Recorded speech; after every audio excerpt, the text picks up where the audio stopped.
Então, queridas, bom dia a todas e as que vão ir chegando. Nós somos um grupo grandinho hoje e é uma alegria recebê-las, né?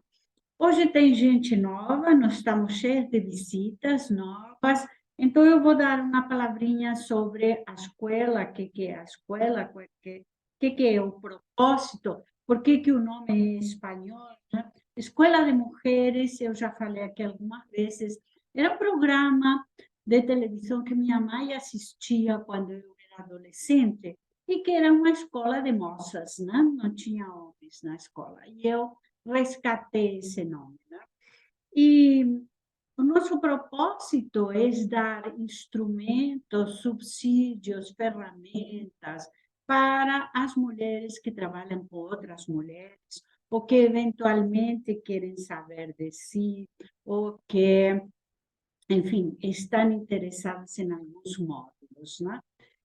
Nós trabalhamos em módulos, né? Os módulos, cada módulo são 3 encontros, os encontros são um sábado por mês, de 9 às 11 da manhã. E a gente sempre pede, quando nós fazemos um módulo aberto e gratuito, que você se inscreva, porque a gente manda material, né? No módulo de mandala, que foi o anterior, nós mandamos muita coisa, tivemos que mandar desenhos, enfim. Então, a gente monta o grupo para cada módulo para poder ir mandando as leituras, a bibliografia, as referências, todas essas coisas, né? Nós estamos no Instagram, a Janaína depois coloca o nosso Instagram e lá você nos acompanha. E temos também um canal de YouTube. E no canal de YouTube estão todas as nossas aulas abertas, né? A Roda da Vida, Solstícios e Equinócios, enfim, nós temos vários temas e, e, e nós, esses temas abertos ficam sempre gravados no canal, tá? Então, cada módulo nós fazemos um encontro aberto, gratuito e aberto, para que as pessoas se aproximem. Qualquer pessoa pode participar da escola e os módulos também, qualquer pessoa pode participar. Nós não temos uma ordem, vamos trabalhando temas. E nosso próximo tema, que vai ser outubro, novembro e dezembro, vai se chamar Odisseias. E nós vamos a trabalhar as mulheres, o protagonismo das mulheres na Odisseia, né? Se na Ilíada as mulheres aparecem só como um botim de guerra, né? Como sexuais e todas essas coisas, na Odisseia as mulheres vão ter um protagonismo decisivo para possibilitar que Ulisses retorne a Ítaca. Então, esse vai ser o nosso próximo módulo. Nós sempre colocamos no Instagram ou, eventualmente, enviamos nos grupos. Fiquem tranquilas, nossos grupos são muito silenciosos, nós só enviamos estritamente o material da escola, eventualmente os textos, as referências bibliográficas, enfim. Então, queridas, hoje nós vamos a trabalhar o filme Segredos da Floresta, Caminhos da Floresta, né? Eu sei que muitas de vocês estão mais atualizadas que eu, porque muitas de vocês assistiram no filme esta semana. Eu assisti 2 ou 3 vezes, mas já faz muito tempo, né? E o que eu quero dizer é que é um filme que nos chama a atenção e nos interessa, porque vai ter um pano de fundo bastante importante, que é eu quero, eu desejo. O que você quer é o mesmo que você deseja? É a pergunta que a mãe de Cinderela faz, né? Mas ir ao bosque é o que você quer ou é o que você deseja, né? É uma das primeiras cenas do filme, né? E eu fiz uma colinha aqui para nós, né? E trouxe algumas definições de desejo. Veja, o desejo é da ordem de aquilo ao qual não temos acesso de imediato. Ele está, no nosso inconsciente. Freud traduzia desejo pelo vocábulo alemão Wunsch como anelo, aspiração. Ele não se mostra claramente. Ele é cifrado, ambíguo, escuro e exige uma interpretação. Né? Então, o desejo vai pedir de todos nós que nós interpretemos ele ou que nós decifremos ele. Lacan escolhe o vocábulo alemão Berger, anseio veemente. O desejo deve ser discernido e diferenciado da demanda, porque ele tem uma relação intrínseca com a incompletude. Nunca somos preenchidos. E Jung vai dizer que o desejo é a fonte motivadora que nos inspira a trilhar o caminho da nossa vida. Admitir o próprio desejo torna-se um passo fundamental na jornada da individuação. Não reconhecer o desejo é ir em direção a caminhos estranhos que os outros escolheram para nós. Temos uma única possibilidade, diz Jung, trilhar aquilo que faz sentido para cada um de nós. Então, com essa colinha que eu preparei para a gente, né, nós vamos ir falando do filme, vou ir passando os slides, e eu pensei também e separei algumas coisas, vocês lembram do nosso módulo sobre os contos de fadas, né? Nós temos um módulo específico sobre os contos de fadas, e eu separei algumas coisinhas desse módulo. E outra coisa que também separei é quando nós falamos dos contos de fadas na narrativa fílmica, porque eles vão se tornar outra coisa. Uma coisa é o conto de fadas, que era transmitido oralmente, que depois passou para a escrita e que aí já teve muitas mudanças. Vocês lembram que nós trabalhamos isso e esse processo se chama bolderizar, né? Transformar, ir transformando os contos de fadas. E outra coisa é quando a narrativa fílmica se apropria dos contos. E quando ela se apropria dos contos, ela nos dá outra estrutura simbólica. Porque no filme eu já tenho o rosto do personagem, eu já tenho a música, eu já tenho um enredo específico. Então, a narrativa fílmica vai nos trazer outra possibilidade de entender o simbólico. Então, eu vou ir compartilhando e a gente vai... E depois vocês separam as perguntas, né? Depois nós vamos a comentar um pouquinho o livro, A Alma Precisa de Tempo, que eu mandei para vocês, né?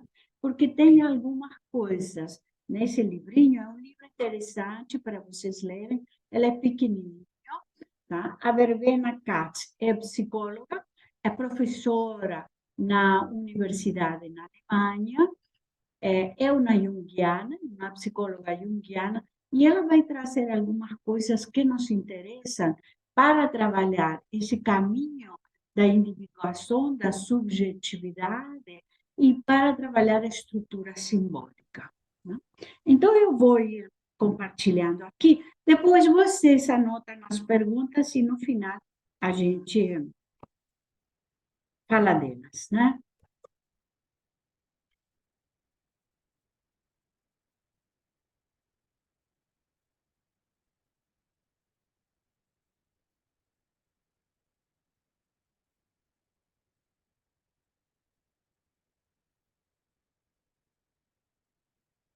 Então, Caminhos da Floresta é um filme adulto, né?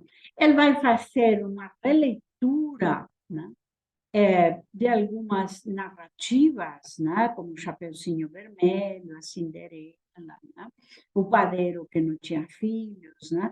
Então, ele retoma essa narrativa desde uma perspectiva da estrutura do caminho de cada um de nós, né?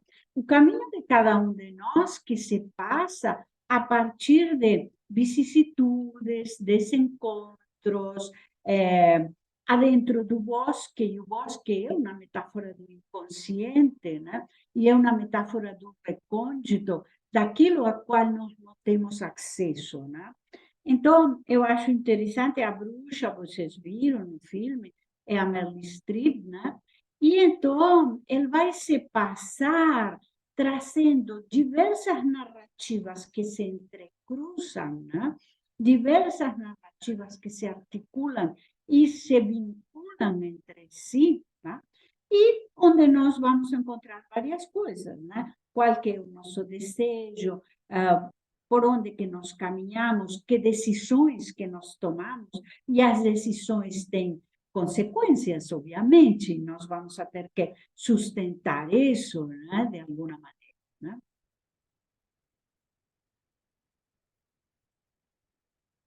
Então, este filme não é uma produção original, trata-se da terceira adaptação para o cinema de uma peça da Broadway, que, por sua vez, foi inspirado no livro Encantamento, Significado e Importância dos Contos de Fada.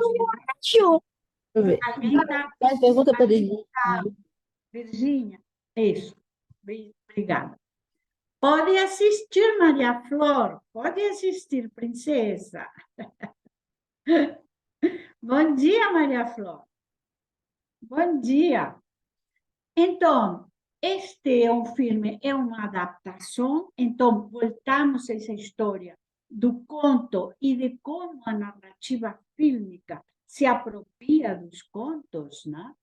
E eu tenho que dizer para vocês que Bethlen não era psicólogo, ele foi reconhecido como psicólogo. Ele tem uma história interessante, porque ele era um comerciante de madeira, né? E fez um doutorado em arte. E depois, ele trabalhava a história dos contos de fadas, né? E depois foi reconhecido como psicólogo. É uma história muito interessante, a história do Bethlen, né? E a nós nos interessa todo o trabalho que ele tem em relação aos contos de fadas, né? E eu peguei aqui uma frase dele do nosso módulo da escola, o nosso módulo de contos de fadas, né? E Bethlen afirma: os contos de fadas têm fins terapêuticos, pois eles contêm projeções dos fenômenos internos do ser humano, de forma simbólica. Para Jung, os contos espelham a estrutura básica da psique. Então, estas são frases que eu peguei do nosso módulo, os contos de fadas, né? E acho interessante que a gente mantenha esse pano de fundo, né? O que são os contos de fadas, o que eles nos trazem, por que eles nos interessam, né? Lê para nós, Janaína, por favor. As reviravoltas e imprevistos do filme são uma metáfora dos caminhos e vicissitudes do desejo da alma de todos nós. Então, os contos de fadas vão a trazer de forma simbólica isso, né? O desejo da alma de todos nós. E eu peguei uma frases também, modo. Esta narrativa de contos possibilita encadear imagens, decifrar enigmas, realizar buscas recônditas em lugares pessoais que nós nem sabíamos que existiam. Os contos nos falam de um tempo primordial, aquele onde os desejos poderiam ser realizados. É um reino distante, a clareira do bosque. É um tempo onírico. O conto se passa num tempo sem tempo. E se vocês assistiram o filme, vocês veem que ele se passa sempre dentro da floresta. A floresta vai se transformando e vai acompanhando as transformações dos personagens.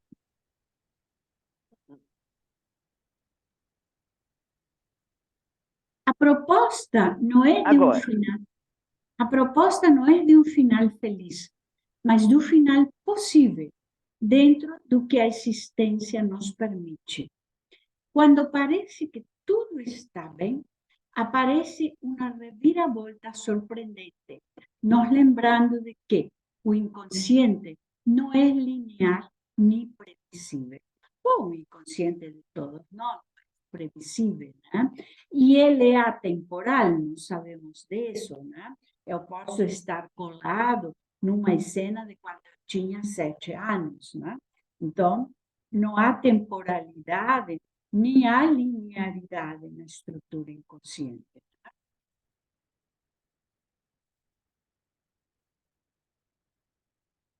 Lê para nós, Anaí. Stephen Sondheim, responsável pela música, esclarece que as canções são específicas para cada situação onde os personagens mostram desejos, temores e vulnerabilidades. As canções completam a cena e a configuração de cada um. Então, as canções, e sobretudo a letra das canções, que é muito eloquente, fala muito, né? A letra das canções, né? Elas fazem parte desse cenário, né? Elas fazem parte dessa proposta, né?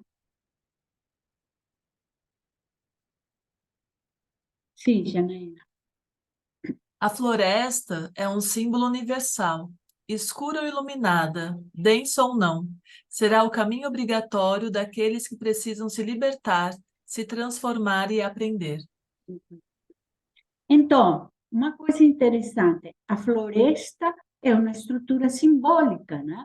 É um símbolo e nos traz tudo isso, né? Nos, pode ser, desculpa, pode ser densa, iluminada, escura, né? Mas ela é a nossa possibilidade de nos libertarmos. Em muitos contos, nós temos que atravessar a floresta, né? Nós temos que atravessar a floresta escura, onde acontecem coisas, onde há bichos que simbolizam nossas sombras, né? Nossos medos, né? A floresta é um lugar muito povoado, não é um lugar solitário, né? Lá nos encontramos muitas coisas, né? E muitas surpresas. A floresta nos surpreende, né? Onde nós achávamos que o caminho terminava, de repente aparece a casa da bruxa, né? Então, ela é sempre surpreendente. Como é surpreendente nosso mundo interno, não é? Nós descobrimos coisas que não sabíamos, né? E eu separei aqui no material dos contos de fadas, uma frase interessante que nós já tínhamos trabalhado no outro, né? Os contos nos mostram que todos nós desejamos nos transformar em seres humanos melhores, encontrar nossa alma e viver de forma inteira e consciente. Então, quando nós falamos da consciência, a consciência é aquilo que nos permite sermos livres, né? É aquilo que vai nos libertar, né? Dos nossos sintomas, dos nossos estereótipos, dos nossos medos, enfim.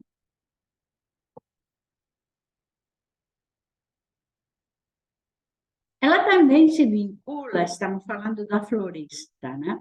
A origem da vida ao feminino, ao útero escuro e úmido. Remete-nos ao mundo emocional, ambíguo e de conflitos. As imagens de salvação, o abandono, e nos leva a uma permanente inquietação. Porque é uma coisa interessante, a floresta não é um lugar que eu entro assim, encantado, né? Eu entro assim quando eu não tenho consciência, né? A Chapeuzinho Vermelho, né? Ela entrou muito alegrinha, e lá esperava o lobo. O lobo era John Dee, o que quer dizer que todas nós estamos dispostos a entrar na floresta e encontrar John Dee pelo caminho, é claro, né? Mas há uma coisa interessante que todos os personagens vão ir adquirindo a noção de quem eles são, né? As fronteiras, os limites, as questões éticas. Em algum momento, Joãozinho diz, mas de repente eu não deveria ter roubado o gigante, né? Então, vocês veem que nós temos, assim como nos contos e nos sonhos, vocês lembram, quando nós falamos dos sonhos, diversos níveis de interpretação. Nós não temos um nível, o símbolo é múltiplo. Então, nós temos aí diversas possibilidades de interpretação, né? Não é assim uma coisa única. É isto e acabou. Aí as badaladas do relógio são para a Quênia, tá? Pode ler, Janaína, por favor? Atravessar a floresta é o destino para o desenvolvimento humano. Mergulhar nos medos, descobrindo que o mundo não é perfeito e que todos precisamos amadurecer. Pois é, que o mundo não é perfeito, que nos traz frustrações, que nos traz limitações, que nos traz impedimento, e que isso forma parte de nossa estrutura, né? Da individuação de tornar-nos sujeitos adultos, né? Responsáveis pelas nossas decisões, enfim. E aí vocês veem a entrada de Chapeuzinho Vermelho na floresta, né? Atrás tem uma construção, né? E Chapeuzinho Vermelho entra assim, na inconsciência, né?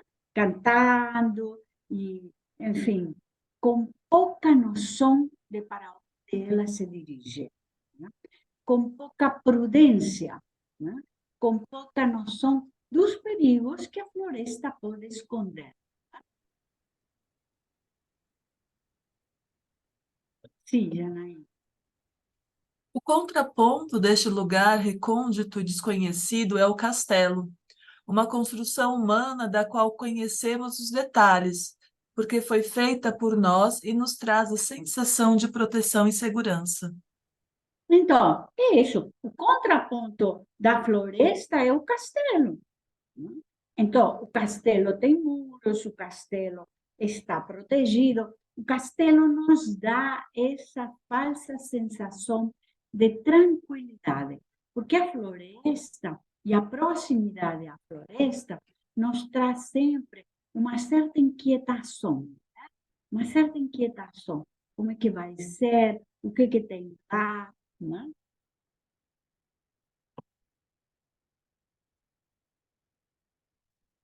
Sim, Janaína. Várias histórias se vinculam, mas a trama parte do desejo do padeiro e sua esposa que querem ter um filho e estão sem saber sobre uma maldição. O pai do padeiro roubava o jardim da bruxa para satisfazer sua mulher grávida. Então, as decisões e as histórias têm consequências, né? O pai do padeiro roubava a bruxa, né? Para satisfazer a mulher grávida da irmã do padeiro, né? É a primeira filha, né? Depois ela vai ter o padeiro, né? Então, uma das metáforas e dos símbolos da história é que as decisões têm consequências, elas reverberam, né? Não é assim, faço isto e está encerrado, está tudo dominado, não é bem assim. Né? A maldição será a infertilidade, além de tomar o bebê do casal, que na história será criada pela mãe bruxa, numa relação de domínio, sobreproteção e poder. Rapunzel, tratada numa torre, não pode conhecer os perigos do mundo. E isso é interessante porque há também, como pano de fundo, essa relação mãe-filha, né? Essa relação sufocante, né? Essa relação de de poder, de controle, que a bruxa exerce com Rapunzel, porque ela viveu isso com a mãe dela. E em algum momento ela menciona, né? A mãe dela, né? Também controlava ela, a mãe da bruxa. A bruxa também está sob uma maldição, né? E se vocês veem a cena, há uma cena onde a bruxa se desmancha, né? E desaparece, né? E aí termina a maldição da mãe dela. Então, nós temos sucessivos, digamos, encadeamentos e destinos. Lembrem que os contos de fadas estão vinculados à ideia de destino. Fada quer dizer fatum, né? Que é destino. Então, os contos de fadas não são uma coisa simples, né? Nós depois vamos a transformá-los, a Disney, não sei o quê, tem final feliz. Não, mas eles não são exatamente isso, né? Eles vão a falar das consequências e do nosso destino, como nós produzimos o nosso destino a partir das nossas decisões, né? Então, a mãe da bruxa também estava sobre, né? De uma mãe, né? De uma mãe autoritária e controladora. Né? A própria Chapeuzinho, né? A Chapeuzinho Vermelho e o vínculo com a avó, com a mãe, é um vínculo de mulheres. Né? Vamos lá. Pode ler, Canaína. Para desfazer o feitiço, será preciso a capa vermelha como sangue, o sapato dourado como o ouro, a vaca branca como o leite e o cabelo claro como o milho. Uhum. Então, o que os contos nos trazem é que para desfazer o feitiço, quer dizer, para me libertar do meu sintoma, ou do meu sofrimento, ou do meu desconforto, qualquer que ele seja, eu vou ter um trabalho de andar por lugares um pouco improváveis, né? A capa vermelha, o chumaço de cabelo dourado, a vaca, quer dizer, não são coisas fáceis, né? Não são coisas que eu encontro assim na padaria, né? Então, a metáfora é, olha, o conhecimento, o acesso ao desejo para cada um de nós é um trabalho, nós vamos só ter que trabalhar.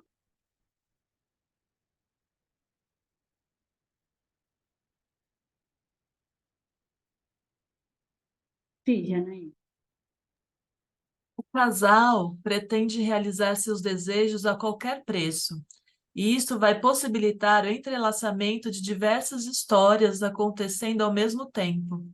Os encontros na floresta são uma metáfora de diversos tempos, expectativas e subjetividades. Então, os encontros na floresta são isso. Muitos tempos, muitas expectativas, muitos quereres e desejarem ao mesmo tempo, né? E então, tudo acontecendo numa trama, né? O que eu acho que o filme é interessante, né? Porque ele nos mostra uma trama que vai sendo construída, né? Por aí o padeiro quer ficar com a capa do chapeuzinho, o outro não sei o quê, né? Cada um dos personagens tem um propósito, e isso é interessante. E, de repente, a floresta é o palco para todos esses propósitos. Né?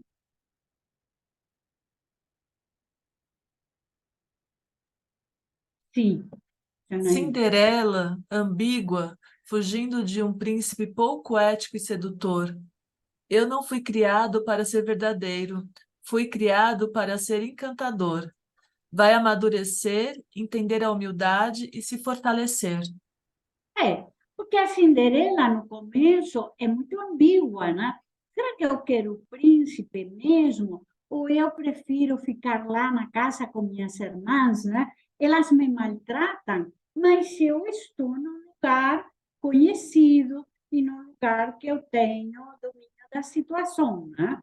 E o príncipe é um galanteador, é um sedutor, sabe pouco de si, né? Conhece pouco de si, né?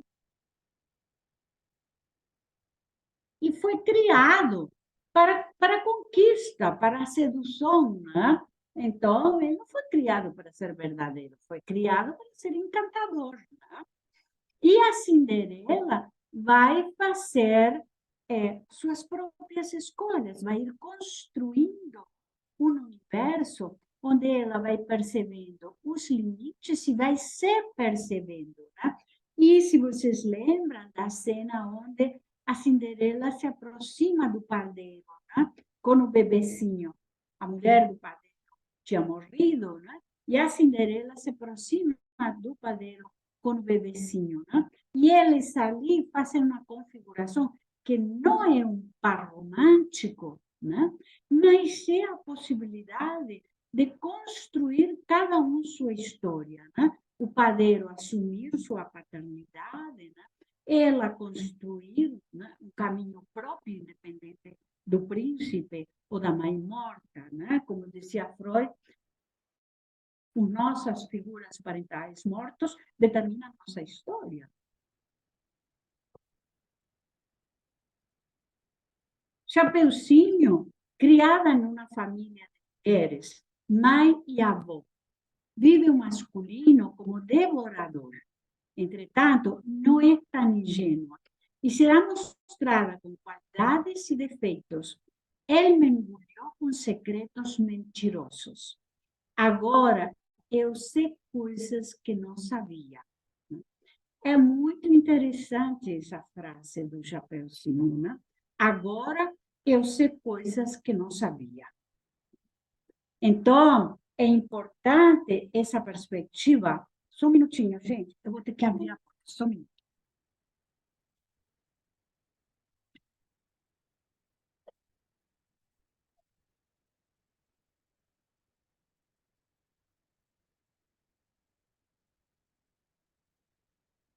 Desculpe.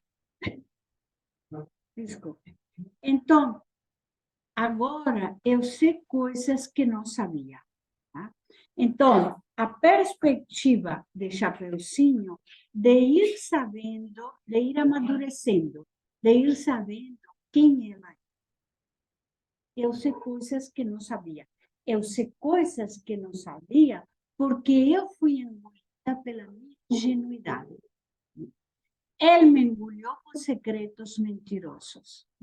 Quando nós falamos que é preciso, né, para as mulheres ou para o feminino, né, uma ideia de saber quem eu sou, né, perder a ingenuidade, né, deixar de estar distraído pelo mundo, né? Vejam bem o que acontece com o Chapeuzinho Vermelho. Né? Ela vai ser engolida, ela vai desprevenida, ela já entra no bosque desprevenida. Né? E então, isso é importante, né? Agora eu sei coisas que não sabia, coisas de mim, coisas da minha estrutura. Né? Agora eu vou ter que andar com mais cuidado, com mais cautela.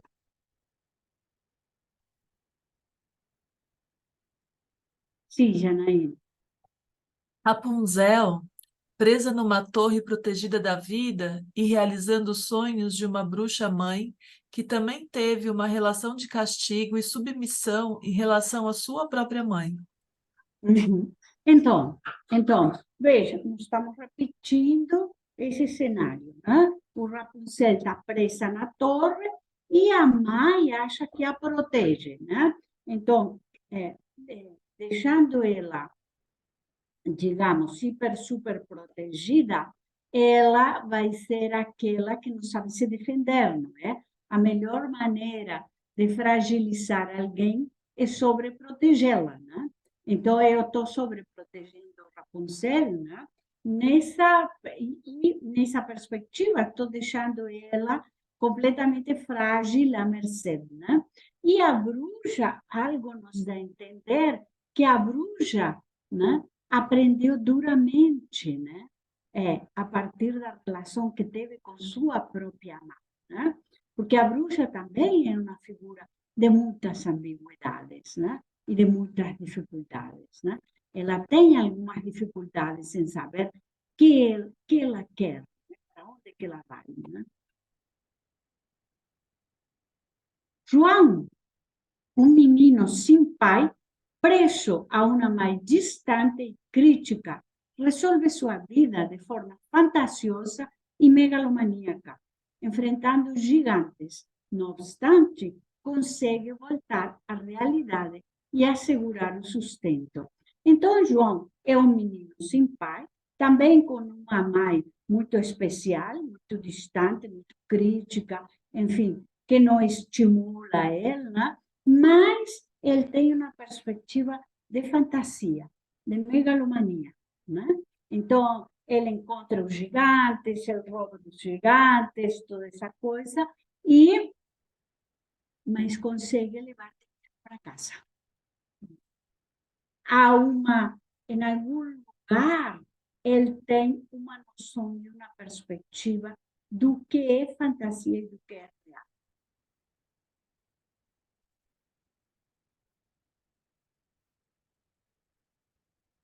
A bruxa, é a Meryl Streep maravilhosa, né? Em alguns momentos é ameaçadora e terrível, né? Em outros fica confusa, sem entender por que Rapunzel quer se afastar dela, apesar de toda a sua dedicação.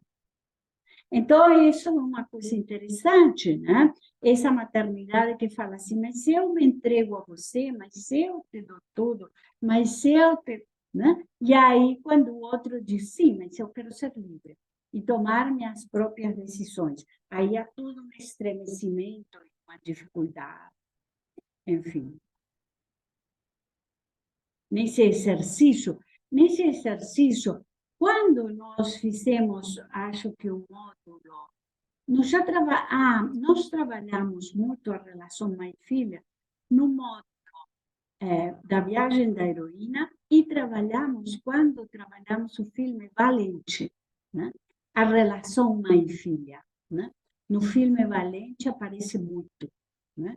Que a mãe é transformada em nausa e todas essas coisas, né? É uma relação de muita complexidade, a relação mãe-filha, né? Não é uma coisa assim simples, né? E eu vou ter que enfim, entender tudo o que eu tenho da minha mãe, né? É importante isso.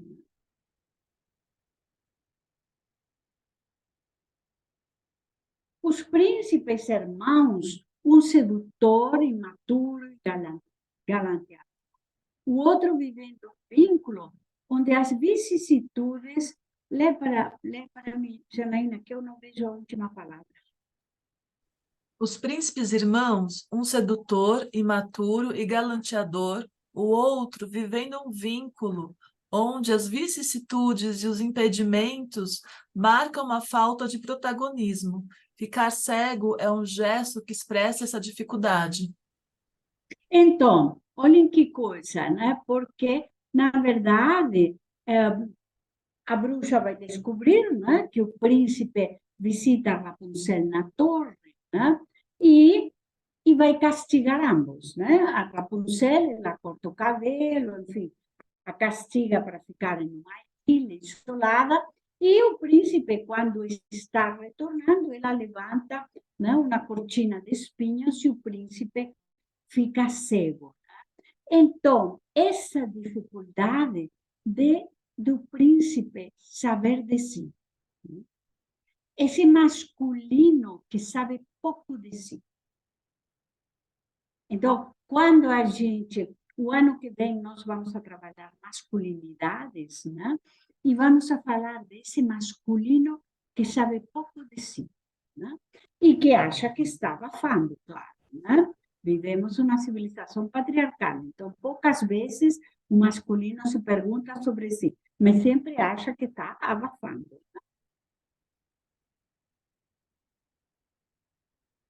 Cada personagem vai descobrindo um mundo e aspectos do seu mundo interno, formas de reagir e de resolver conflitos.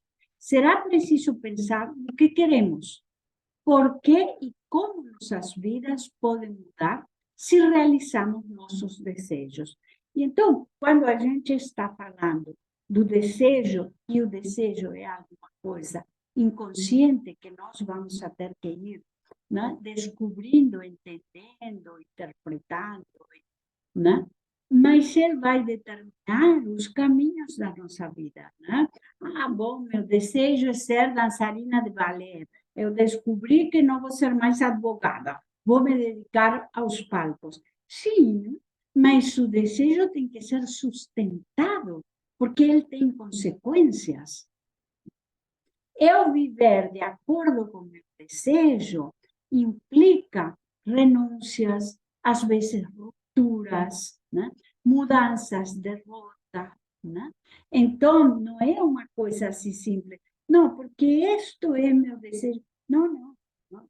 Nesse caminho, nós temos muitos movimentos, né? E quando nós assumimos o desejo, qualquer que ele seja, né? Temos que estar dispostos, né? Temos que estar dispostos a sustentar isso, né? Então, não é assim, não é um passeio, né? É uma decisão um pouco mais complexa, né? Podemos pensar que o padeiro seja o verdadeiro herói. Ele não tem nome, assim como sua esposa e a bruxa, figuras impessoais do inconsciente coletivo, que é muito comum nos contos, né? Num reino distante tinha um rei, né? A princesa, muitas vezes a princesa não tem nome, a sereiazinha, né? Eu estou trabalhando a Pequena Sereia a partir do conto original, né? E da última versão, né? Fílmica, né? Então, a sereia, tem muitos personagens nos contos, né? A sereia tem nome, mas tem personagens nos contos que são protagonistas e que não têm nome, né? Era um dos traços dos contos, porque os contos pretendiam trazer questões para a humanidade, né? Questões que diziam respeito à condição humana, né? A fome, o abandono, a solidão, né? A rivalidade, a competição. Os contos nos trazem essas questões, né? E, ao mesmo tempo, inauguram uma certa ética, né? Os cabelos dourados da princesa falavam de uma verdade, né? Não falavam o brilho de não sei quem, falava da possibilidade da construção de uma ética e de uma verdade, né? Então, o padeiro não tem nome, a mulher do padeiro não tem nome. Lê para nós, Anaí. O casal consegue os objetos e, quando tudo parece ter um final feliz, o feijão que cai ao solo traz a mulher do gigante procurando vingança. A vida é cíclica e sempre teremos novos desafios.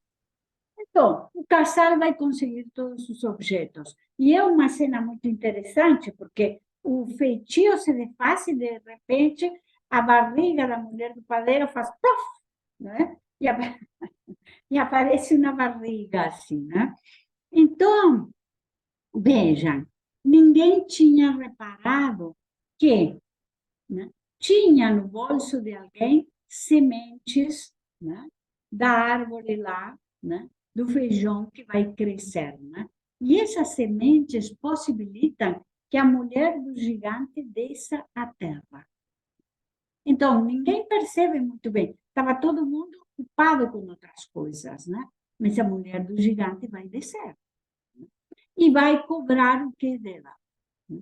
Alguém roubou o gigante, né? O gigante morre e ela vai descer para reclamar o que lhe pertence e à procura de vingança, né?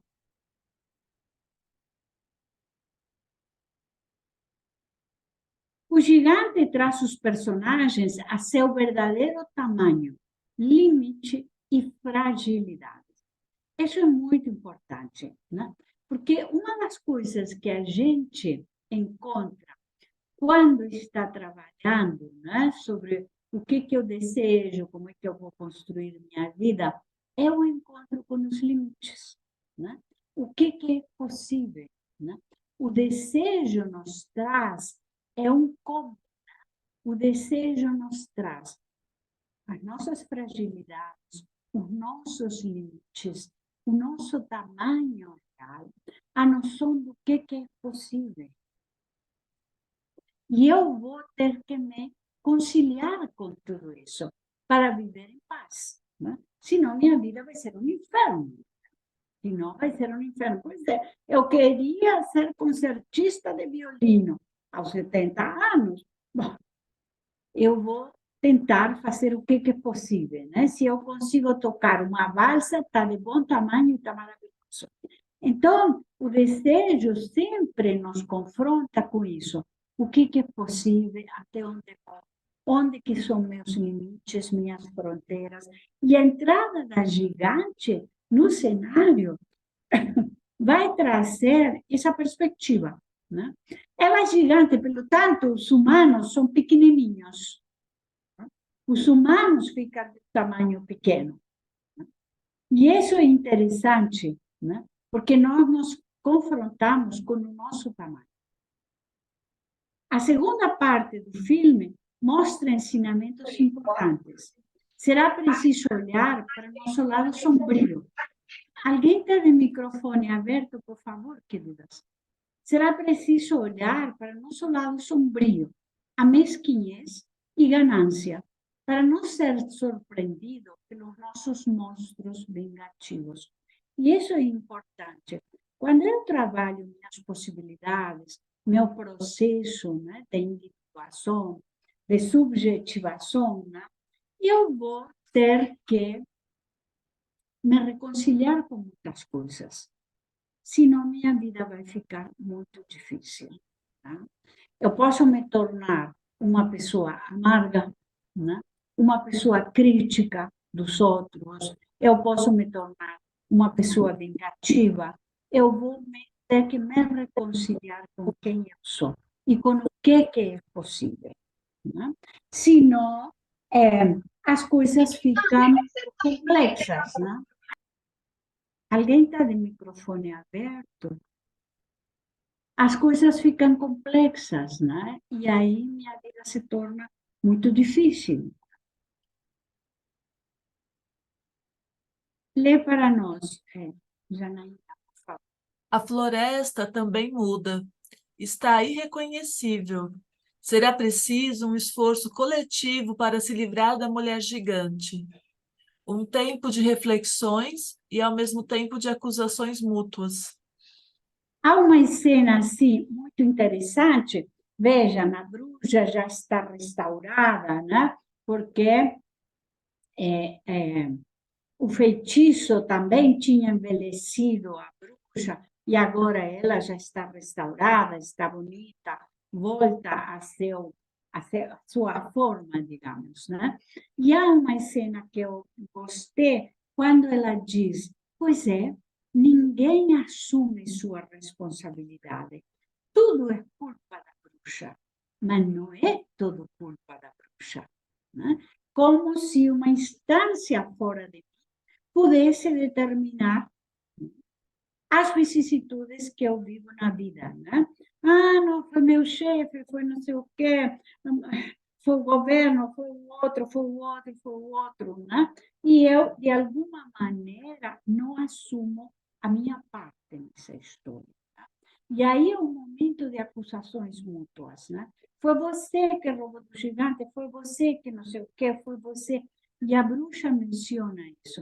Pensem bem, se a gente pensa que a bruxa é aquilo escondido, recôndito, que está na floresta, que nos lembra quem nós somos, né? São as mulheres na menopausa, lembram que nós já trabalhamos isso nas doulas da maturidade. As bruxas são as mulheres no envelhecimento, né? E ela diz, não, mas eu não sou responsável por tudo, né? Cada um vai ter que assumir sua parte. E nesse assumir, cada um assumir sua parte, eu vou fazer uma reflexão, né? e eu vou fazer um entendimento sobre mim. Talvez não devesse ter roubado o gigante, o que disse o João, né? Seja diferente, seja melhor que eu. É o que falou o pai do padeiro, né? Porque o pai do padeiro também tinha abandonado os filhos, e o padeiro, quando a mulher morre, ele diz: não, eu vou embora, eu não vou ficar sozinho com o bebê, eu não, né? E a bruxa diz: hoje é a última meia-noite, a última maldição, né? Então, a última maldição diz respeito àquilo que me domina. A maldição é uma coisa que me domina. A mulher do padeiro não sabia que ela não podia ter filhos. Ela queria engravidar, queria ter filhos. Ela vai estar estéril, não pode engravidar, né? Então, a maldição é aquilo que eu desconheço de mim. Isso é a maldição. Aquilo que eu não sei de mim.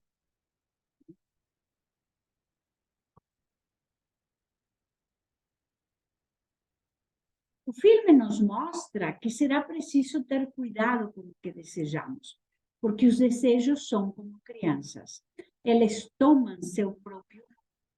Você sabe o que deseja? E o que deseja é o mesmo que você quer? Eu acho que essa cena, tá?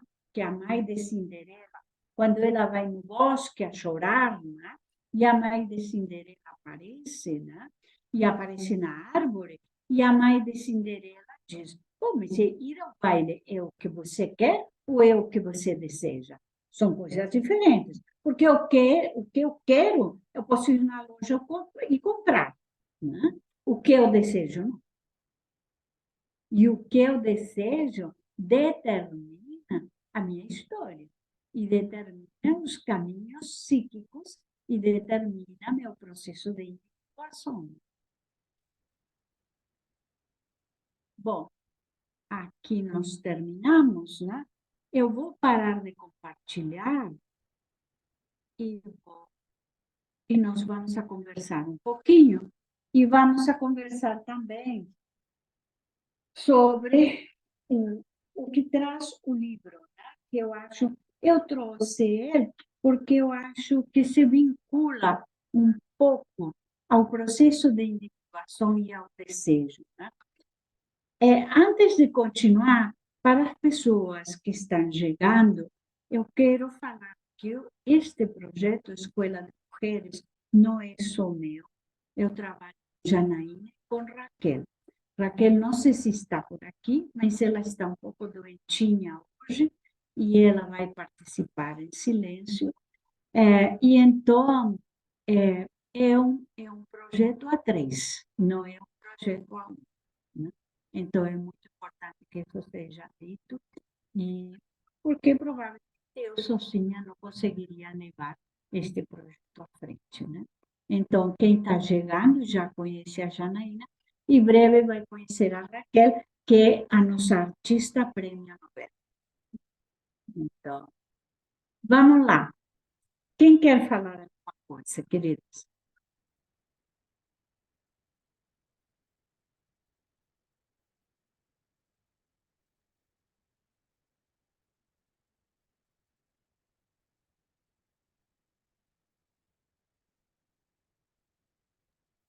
Eu acho que o nosso silêncio mostra bem, né?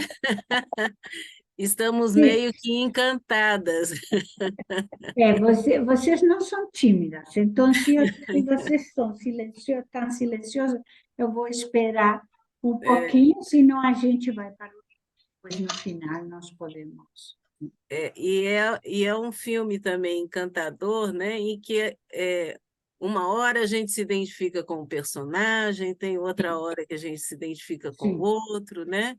Uhum. E assim, uma personagem, que é a mulher do padeiro, Sim. quando encontra com um príncipe, né? E tem um momento Uhum. dela lá, para mim é um momento muito significativo em termos de desejo e querer, Sim. né?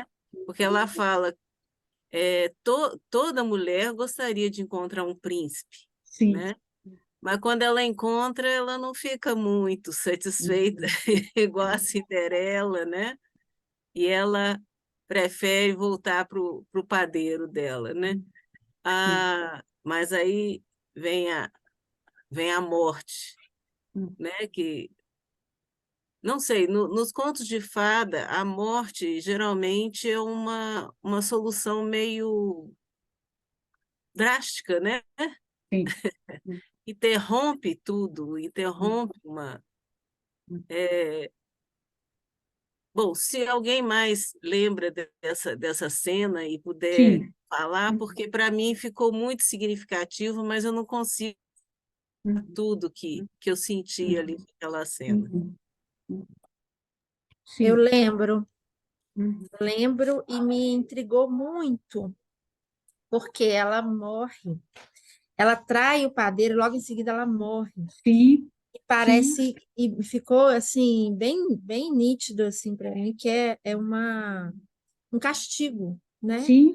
Eu Uhum. traí meu marido, tanto que eu trabalhei esse filme com a turma lá do projeto que que eu coordenava há uns anos atrás, uns 10 anos atrás.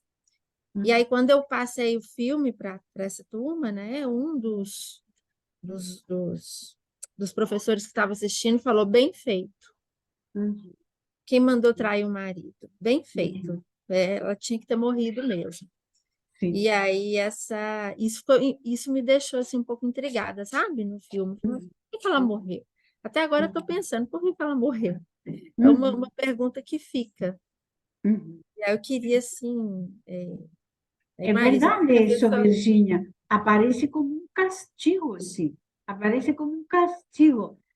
A gente não pode esquecer que as narrativas têm esse lado, digamos, qual que é o lado das mulheres, né? Qual que é o lado da mulher traída, né? Ou o Chapeuzinho Vermelho, que também há como uma sensação de que ela descobre alguma coisa do erotismo, da sensualidade, né, do corpo e ela é engolida pelo lobo, né? A descoberta de uma forma violenta, né? A descoberta também como, como um castigo também, né? Bem, eu acho que a gente não precisa esgotar todos os sentidos de uma coisa, mas eu concordo com você que dá um pouco essa sensação de castigo, né? Ela vive um encantamento com um príncipe ou uma sexualidade ou o que for, e aí ela vai ser castigada. Sim. Sim, Mariana. Gente, eu acho que eu entendi meio diferente essa parte aí. Eu entendi que ela suicidou por causa de culpa e vergonha, que ela mesma não deu conta de lidar com com o próprio ato antes de ter o julgamento dos outros.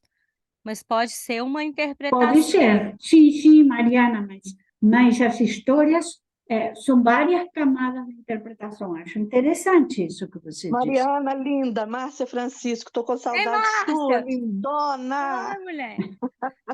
Não resisti.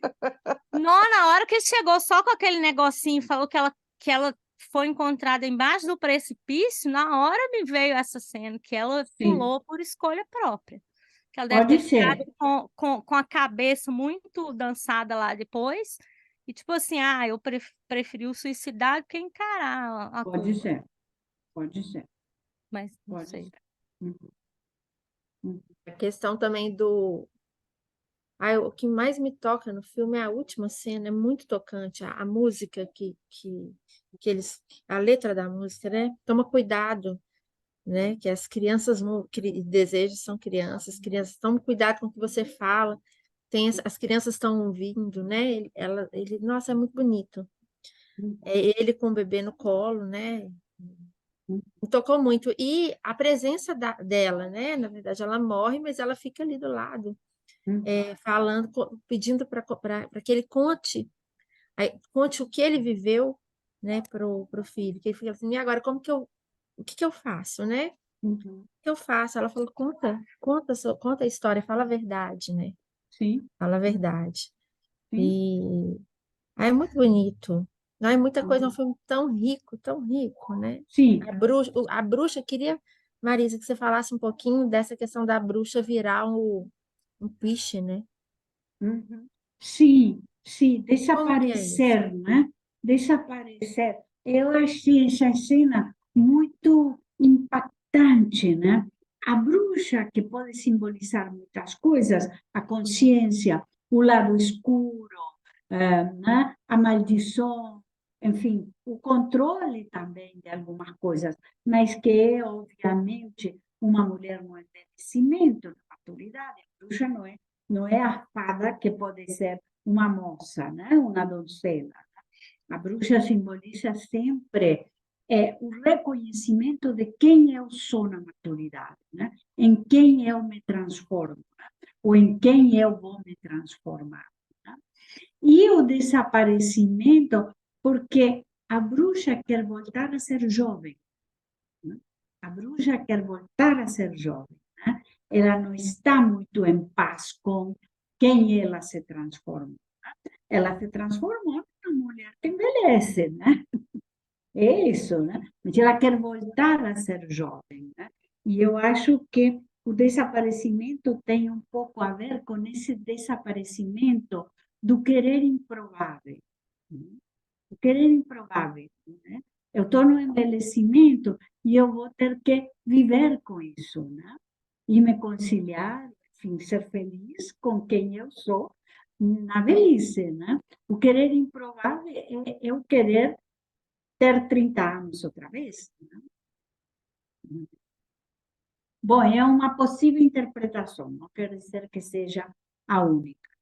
Sim, só mais um pouquinho, me veio que também é como se ela estivesse falando assim, a culpa não é só minha. Então, quando ela desaparece, as outras personagens ficam com os problemas delas. E agora, em quem que a gente vai colocar a responsabilidade, né? Não tem mais a bruxa.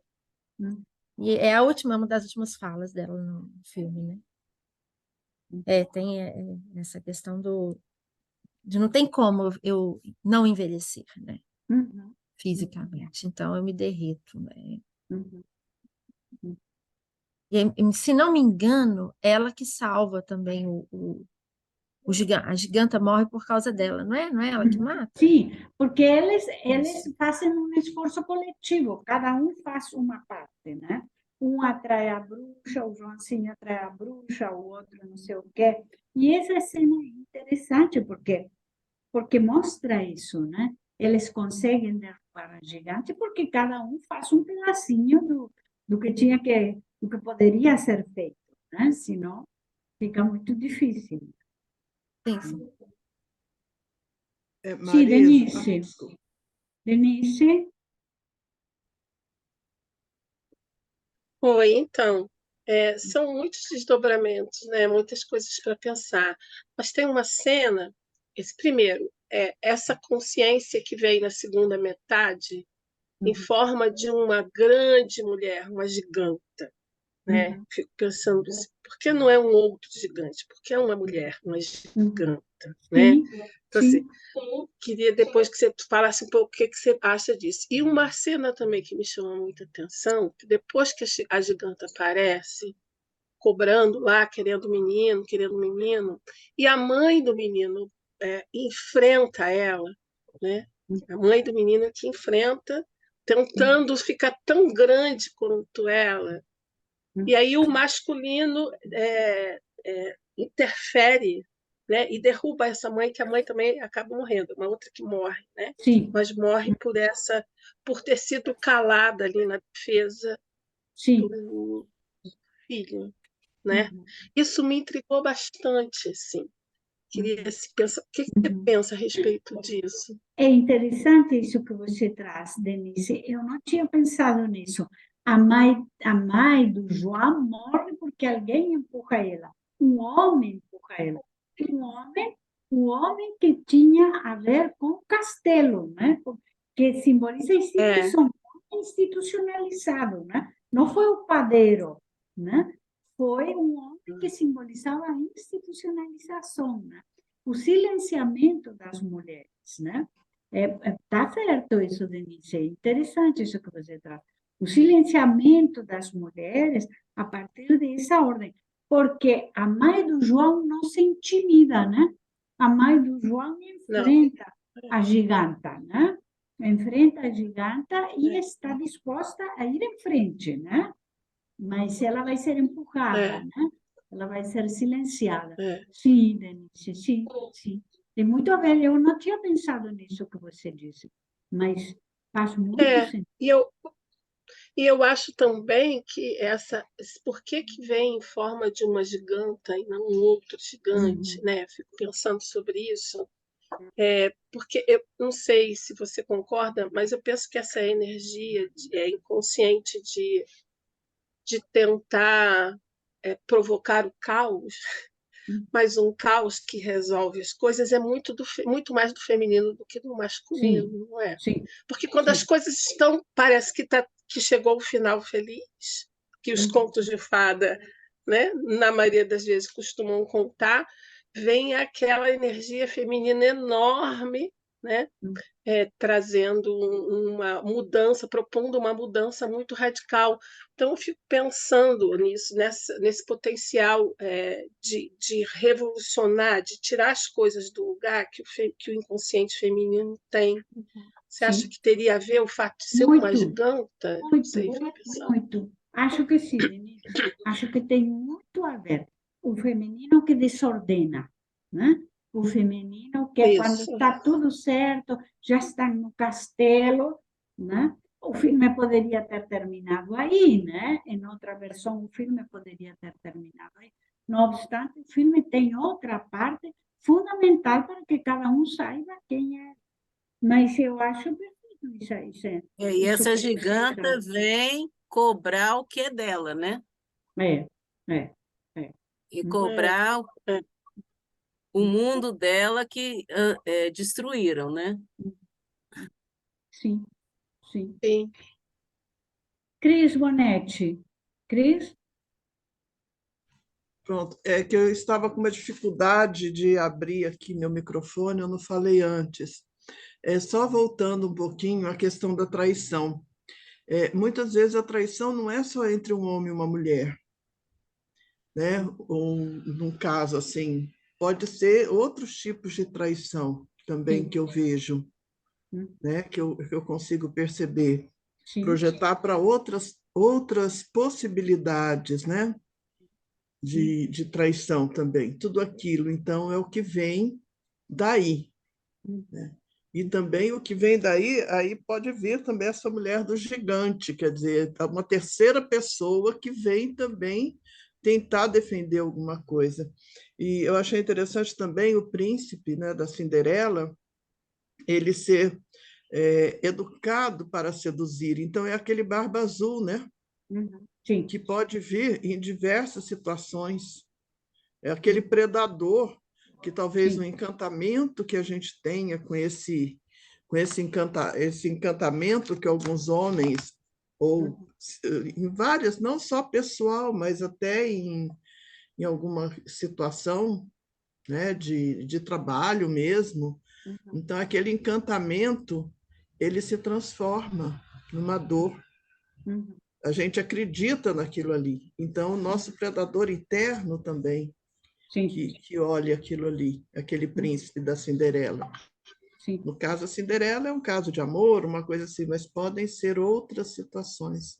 sim, com Então, certeza, sim, com certeza. É isso mesmo. Achei interessante isso que você disse, que a traição não sempre é a traição homem-mulher, né? Eu posso estar traindo a mim mesmo, né? Eu posso estar me traindo, né? Fazendo de conta que desconheço algumas coisas de mim, com certeza, com certeza. E então, alguém mais quer colocar alguma coisa? Só uma coisa que me veio aqui com essa história que a Cris traz da traição, eu acho que também essa traição pode ser trazida para uma reflexão da próprio questionamento que você trouxe desde o início, a diferença entre o querer e o desejar, né? Muitas vezes, quando a gente está nesse dilema do que eu quero e o que eu desejo, a gente se vê se traindo muitas vezes. Se Sim. trair a si mesmo, talvez. Uhum. E isso é bastante profundo, porque é uma coisa muito visceral, né? E eu também vejo como a Mariana viu, eu achei que a mulher do padeiro se suicidou. Eu achei isso. Eu achei que ela ficou É. numa dor tão profunda Uhum. que ela se deixa aí, talvez por essa sensação de estar nesse dilema entre o que ela queria e o que ela desejava. Uhum. Sim, eu Eu achei acho bem até para ela ter acabado de ter o filho influenciou muito também, né?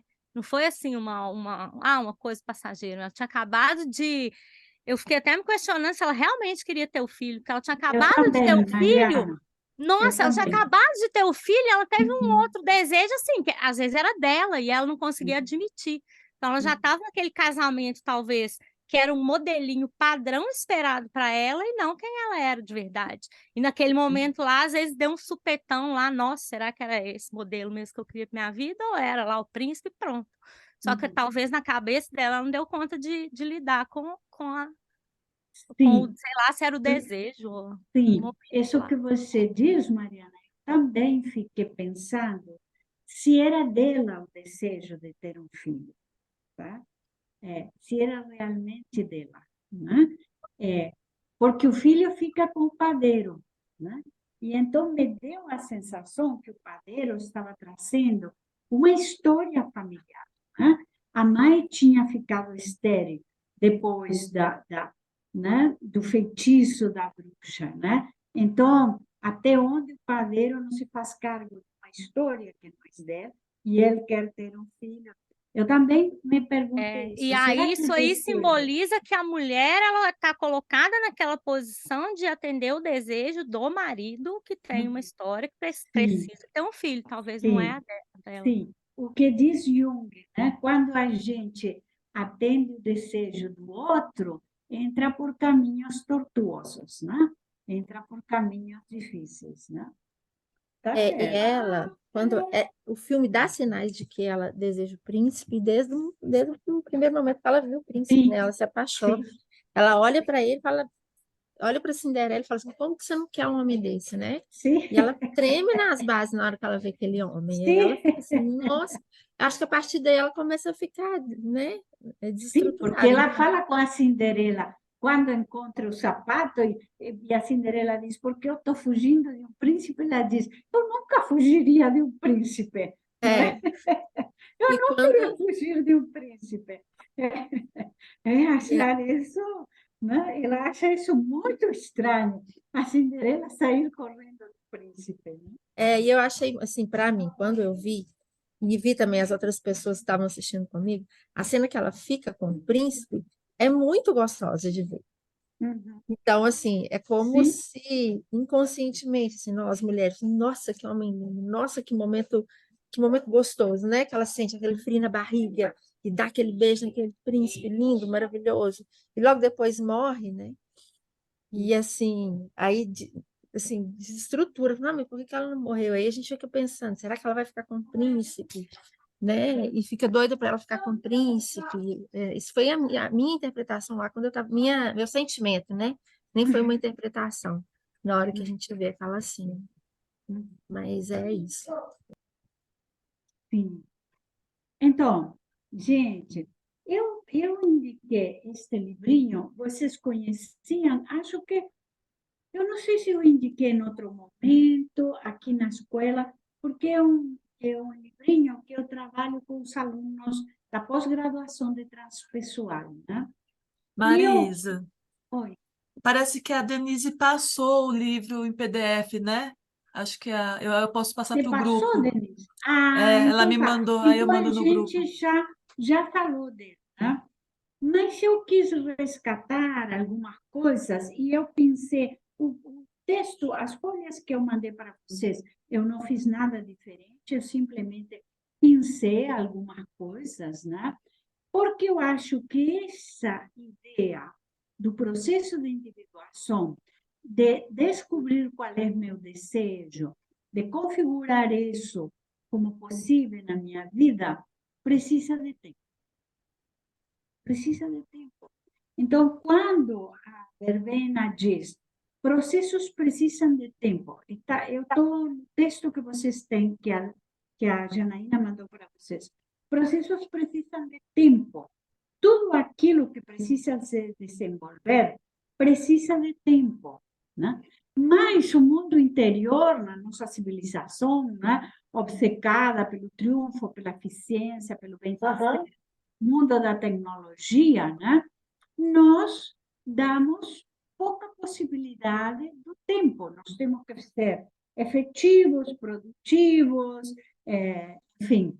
E nós nos distanciamos do símbolo, do ritual, da estrutura mitopoética, né, que nos configura e que nos dá essa possibilidade de construção, né?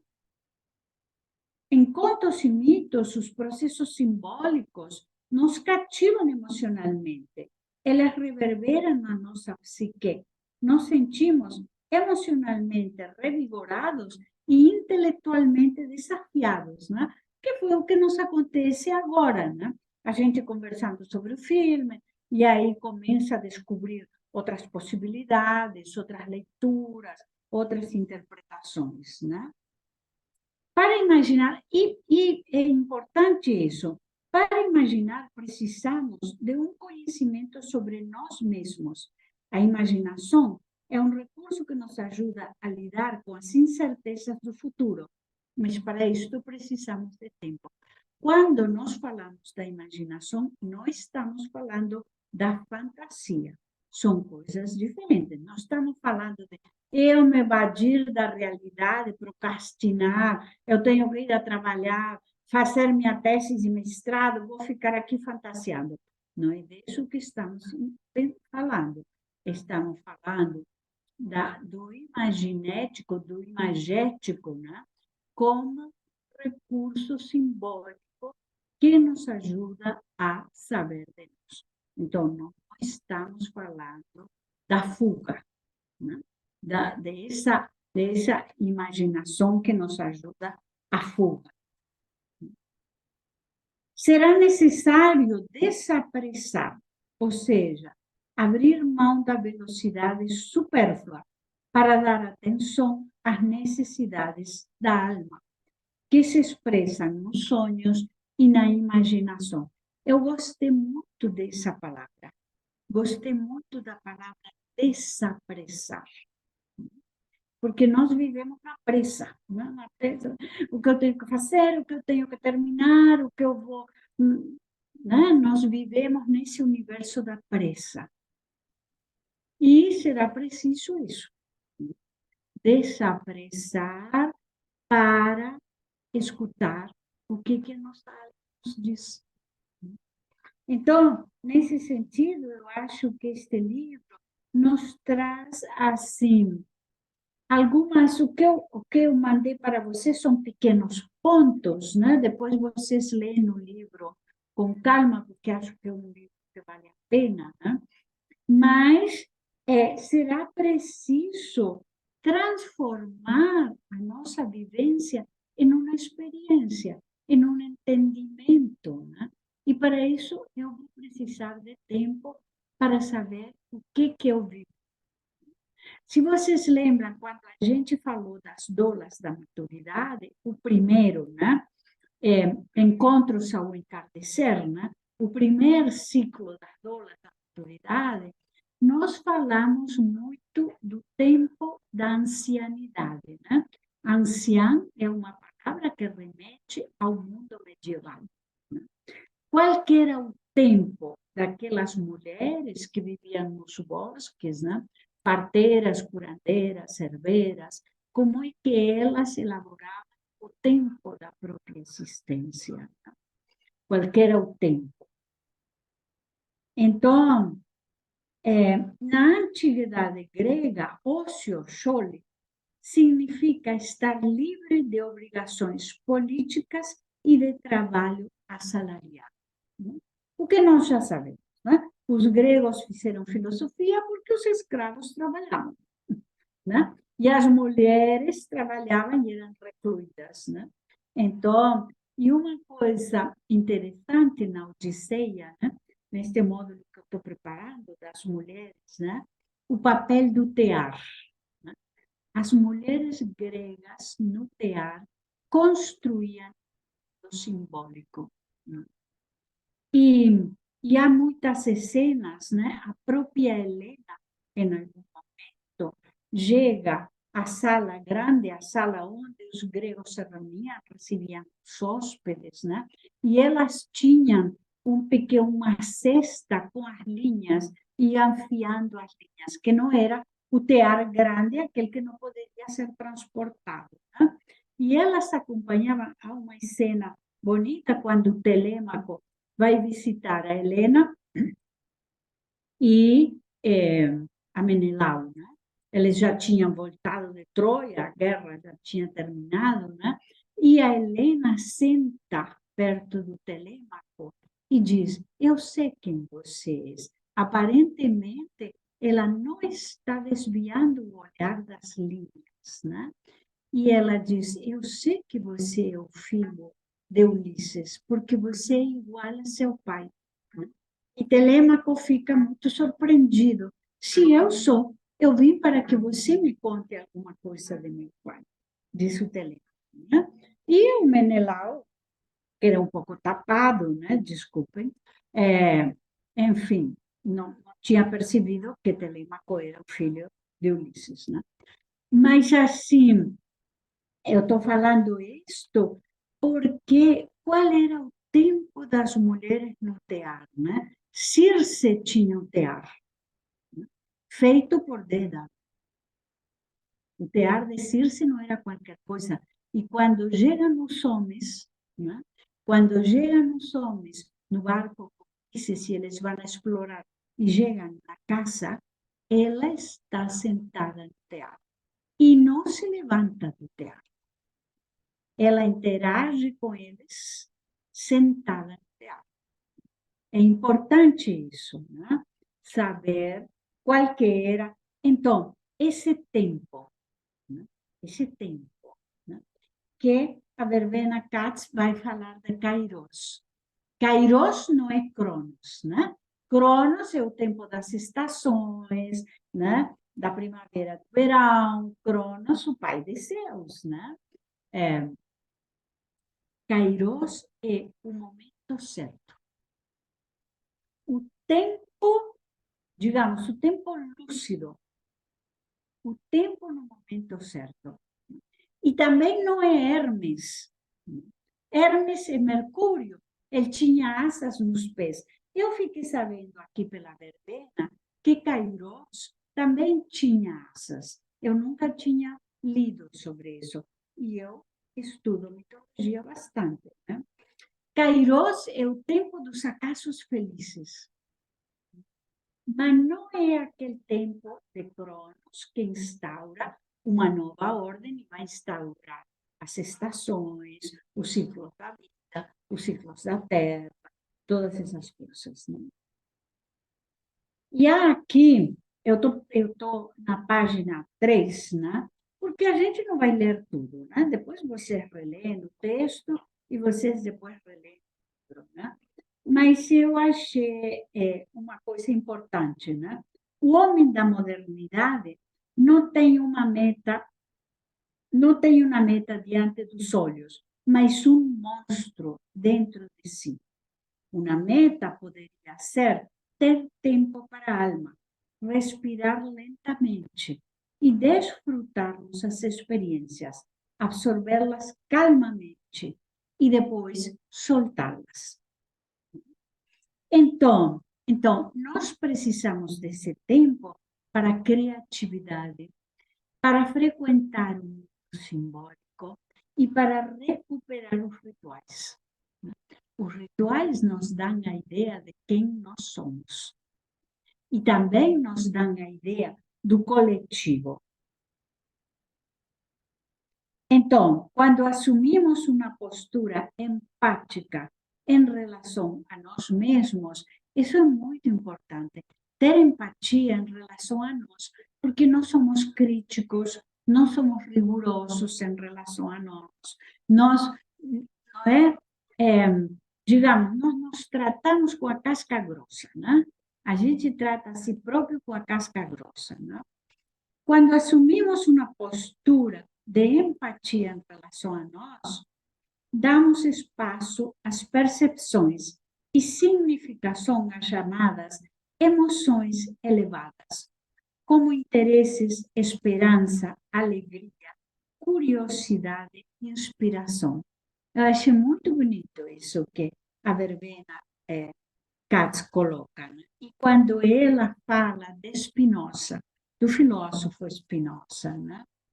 Spinoza entende que a alegria é o que nos ajuda a alcançar uma perfeição maior em relação à alma e ao corpo. E se vocês pensam que a contemporaneidade é um tempo de entristecimento, né? Quando eu falo das mulheres e as mulheres da contemporaneidade como mulheres entristecidas, eu acho que nós vivemos um tempo de entristecimento, né? A alegria é feminina, né? A Shinoda Bolen fala em vários livros, a alegria é feminina, né? Ela pode estar calada, silenciada, excluída, né? Porque nós falamos assim, que é isso? Não? Você não tem que rir tanto, você não tem que... Não? Mas a alegria é feminina e precisamos de aquilo que nos alegra. Não? Para construir o nosso desejo, precisamos de descobrir o que nos traz alegria. Isso é muito importante. Então, a gente não pode viver o desejo na tristeza, no entristecimento, na falta de sentido, né? Porque a alegria ressignifica o nosso estado na vida, nos dá sentido, né? Então, é muito difícil descobrir qual que é o nosso desejo quando nós estamos entristecidas. Então, na última frase, né, do livro da verbena, imagine-se velho, muito velho. Em que você investiria seu tempo? Ter tempo para ouvir os pássaros cantar de manhã? E por que esperar com a realização desse desejo? Ainda há tempo. Ainda temos tempo. Então, eu quis trazer essas anotações, são pequenas anotações, mas eu recomendo que vocês leiam o livro. De repente, vocês leem o livro e voltam a assistir o filme e fica uma parceria interessante, uma coisa interessante. Né? Mas eu acho que essa ideia de recuperar o tempo, recuperar a alegria, recuperar a estrutura imagética ou simbólica, né? É importante. Né? É importante. Vamos ver, meninas, o que mais? Para eu terminar. O que vocês querem falar?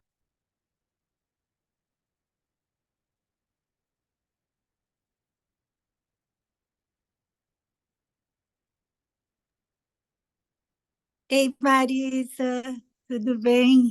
Tudo bem, Denise? Thaís. Diga. Thaís. É Thaís.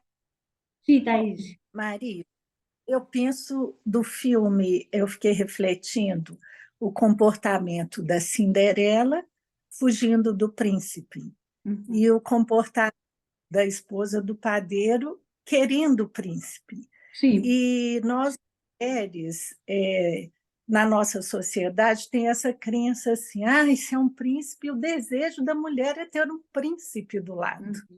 Né? E quando você tem uma personalidade mais independente, do seu querer mais bem resolvido, e de contra essas crenças, tipo assim, mas o meu desejo não é ter um príncipe ao meu lado. Eu construir a minha vida dentro dos meus propósitos, do meu querer e dos meus desejos, que às vezes está incluído um príncipe do meu lado. E aí eu acho esse negócio de refletindo da Cinderela fugindo do príncipe. Sim, sim. Ela fugindo dessas crenças que incutem, né, na nossa mente, que é o tradicional, falar, nossa, mas o sonho de toda mulher era querer ter um príncipe do lado. Sim. E por que é o sonho de toda mulher? Não é isso? Não, às vezes você tem outros quereres, né, que não seja isso. Não é isso? Com certeza, com certeza, com certeza. E você sabe, eu estou trabalhando, porque eu continuo nas narrativas fílmicas, né? Eu tenho me interessado muito. E eu estou trabalhando Frozen 2, né? Para a gente, para o ano que vem, né? E em Frozen 2, Elsa não volta ao castelo. Não volta ao castelo. Ela vai ficar com a tribo, né? Ela entende que seu lugar é na tribo, né? E ela passa esse lugar, né, de Arandelle, né, de governar Arandelle, para a irmã, para a irmã menor, né? E eu achei interessante essa cena, onde ela diz, o povo está esperando ela, né? E ela diz, não, mas meu lugar não é no castelo, né? A minha irmã pode fazer isso, e ela queria, a irmã dela sim queria governar dele, né? Mas eu fico na tribo. Meu lugar é na tribo. Então, é interessante esses momentos de escolha, né? Onde há uma escolha. Alguma coisa tem que ser escolhida, e quando eu escolho, obviamente, eu renuncio a alguma coisa, né? Isso é um fato. E essa força que você precisa ter quando você rompe essa crença tradicional, Sim, ou essa imposição. tá. Normal era você querer ficar no castelo. A partir do instante que você toma essa decisão que não quer, você tem que estar muito forte dentro de você, muito inteira, para ir contra tudo isso, contra essas situações, e impor o que você quer. Sim. Isso, Thaís. É o querer, o desejar e as consequências. É Claro. isso. Então, você tem que estar inteira e forte para isso, né? Para tomar essas decisões. Quem mais, gente?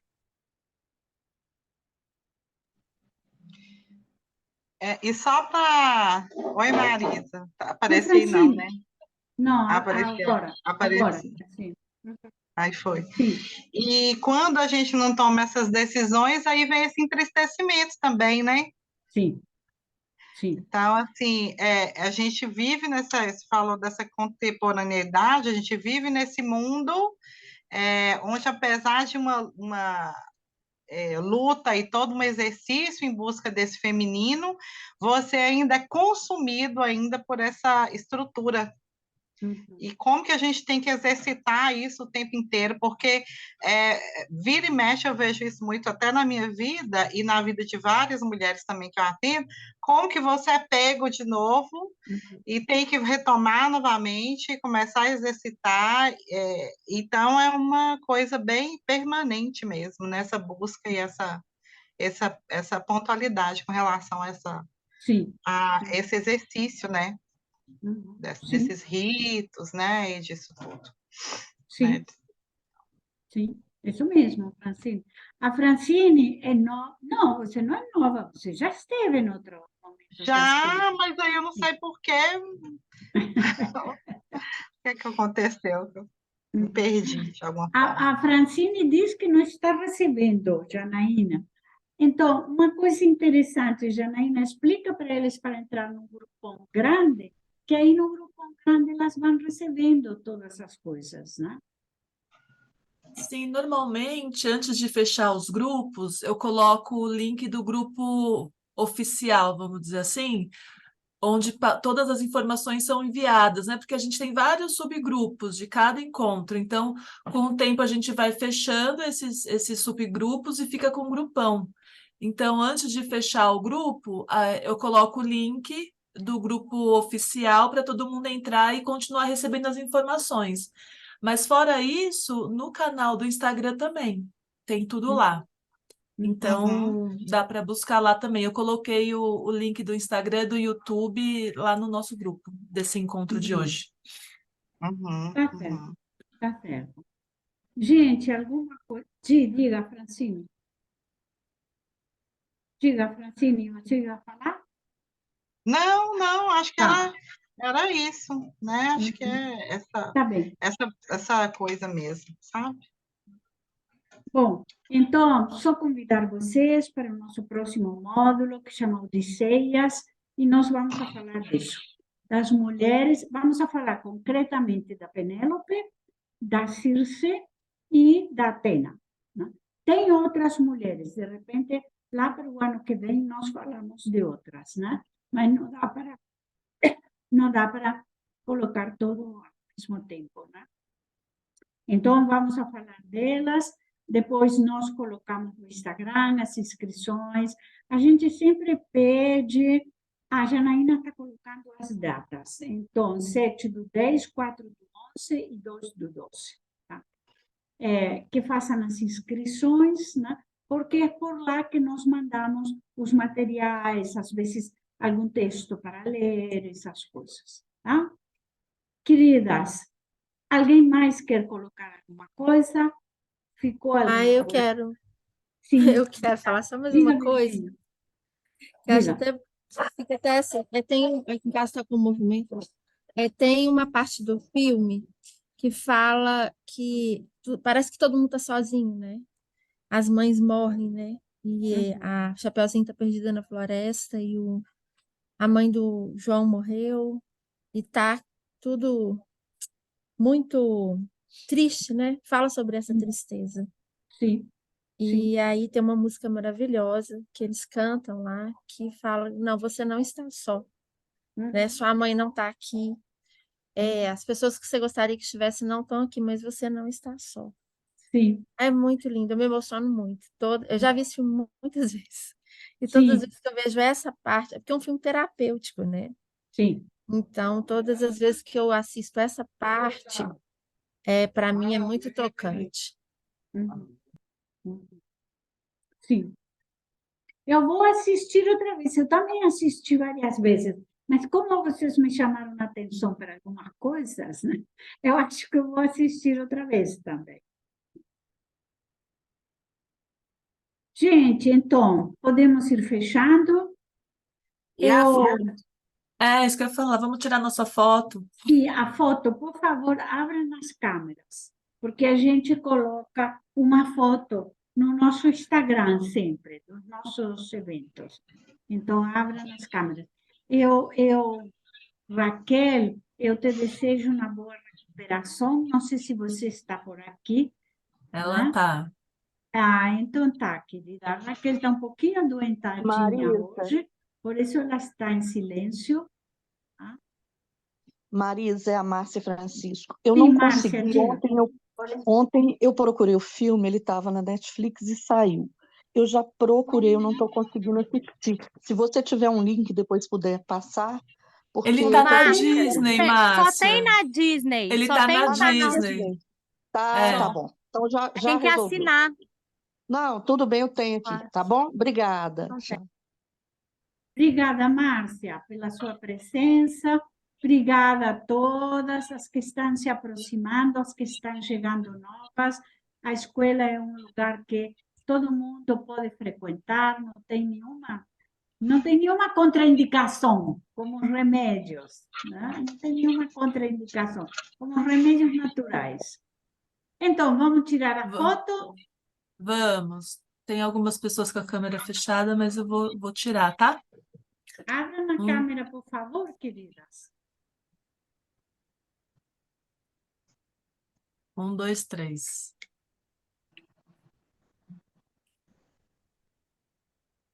Foi. Vou tirar mais uma, só para garantir. Peraí que mudou tudo aqui.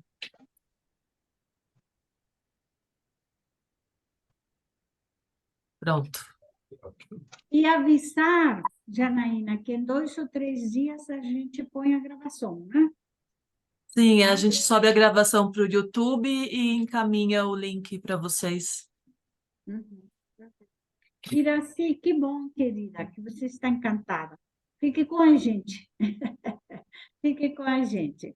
Então, Cris, diga, Cris.